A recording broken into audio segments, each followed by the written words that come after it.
gente, tudo bem?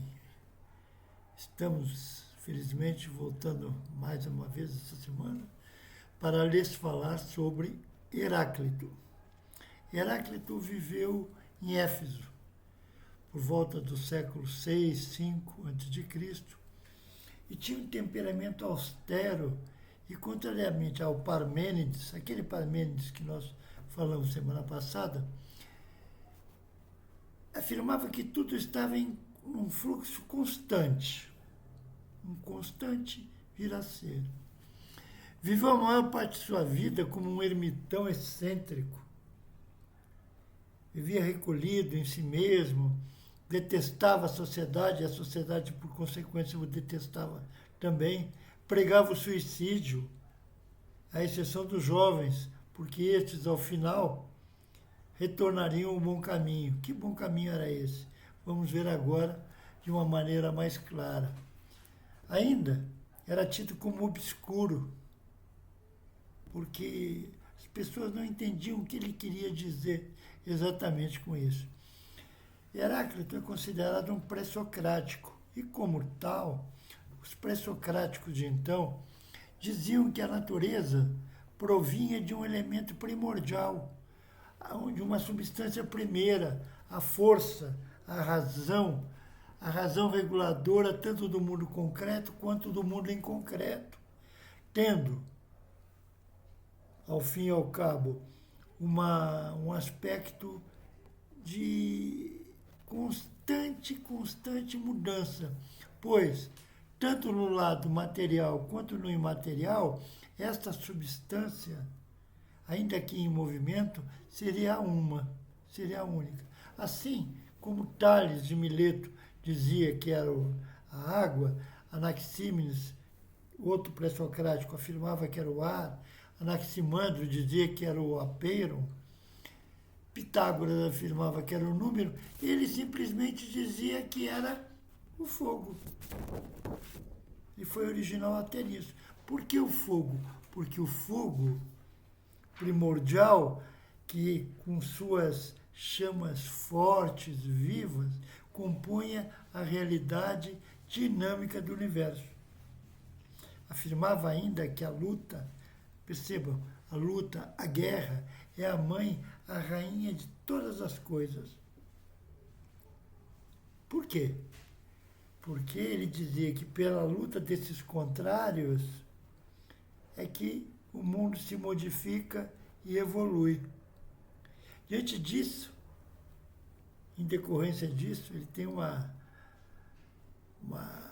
dizer, um dito que passou para a posteridade como: não podemos entrar na água do mesmo rio duas vezes. Ou seja, ele concebia o devir, isto é, a passagem de um ponto ao outro, da ausência para a presença e vice-versa, do bem para o mal, do feio para o bonito, da justiça para a injustiça, razão pela qual a sua escola filosófica era chamada de mobilista. Lembrem-se que Parmênides era o imobilismo, Heráclito é o mobilismo.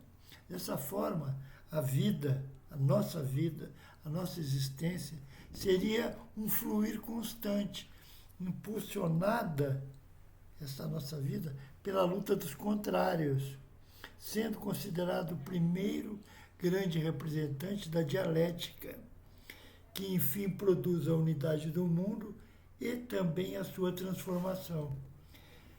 Agora a coisa enrosca um pouquinho, mas vamos ver. Ele entendia esse movimento que tudo enseja, que tudo cria, que tudo transforma, em três momentos. A experiência do fluxo, a experiência do movimento, desse momento que ele chamaria de fluxo, que seria a tese. A exigência racional do seu contrário, que seria a permanência, a antítese e, finalmente, o reconhecimento da sua identidade, que seria a síntese. Então, vamos tentar descomplicar. A experiência do fluxo seria a tese, a exigência racional da permanência seria a antítese, e por fim, o reconhecimento da sua identidade. Ei, eu estou aqui, eu não sou nem mais o fluxo, nem mais a permanência. Eu sou o reconhecimento de que eu existo, que seria a síntese. A gente vai ver isso muito depois em Hegel. Todo mundo pensa que Hegel foi o rei da dialética, nada? Olha onde a dialética surgiu. Tal aspecto pode nos levar, nos conduzir, percebam, à reencarnação, pois não deixa de ser um contínuo, pois a vida não deixa de ser um contínuo vir a ser, um constante proclamado devir, e além disso, não retroagimos espiritualmente. Ele não cria que o nosso espírito pudesse retrogradar. Ou seja, se, como diziam outros espiritualistas, se uma coisa já foi mineral, pedra, passa a ser vegetal, uma árvorezinha, para depois se transformar num animal, um cachorro, um gato, até chegar à fase hominal. Tudo isso seriam fases de transformação, de movimento. Contudo, ele alertava que essa percepção de movimentos só era possível quando nós abandonamos, deixamos de lado esses nossos achismos, que são ditados pelos sentidos. O sentir, o olhar, o ouvir, o falar. E assim se chega ao logos, à razão, ao pensamento sensato. Dizia ainda que a razão abre o mundo. Olha, a razão descortina o mundo, amplia os horizontes, razão pela qual o fluir existencial é ascensional, é crescendo. A razão, pois, esse fluir, esse constante movimento é ascensional.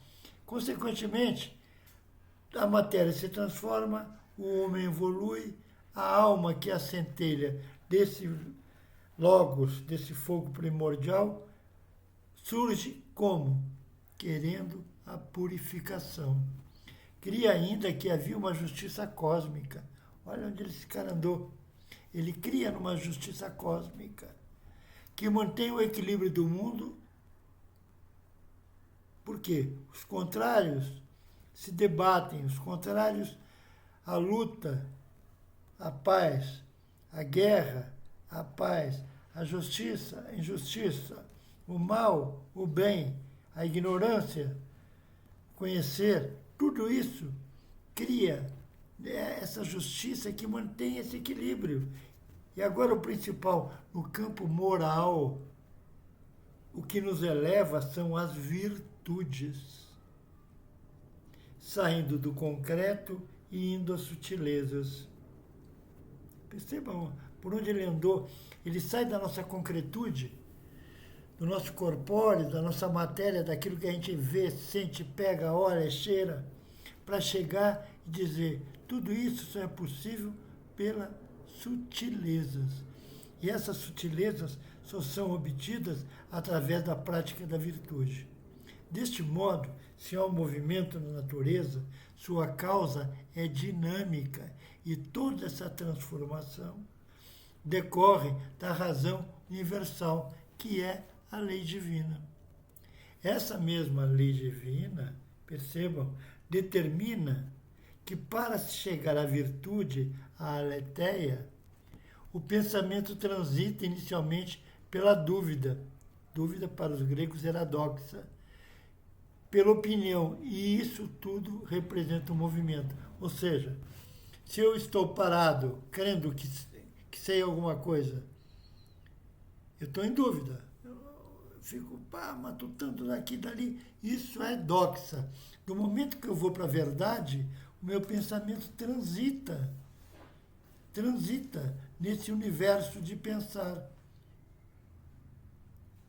Então, percebam que no entendimento de heraclitiano, Isso tudo era uma coisa natural, era uma coisa extremamente decorrente do movimento.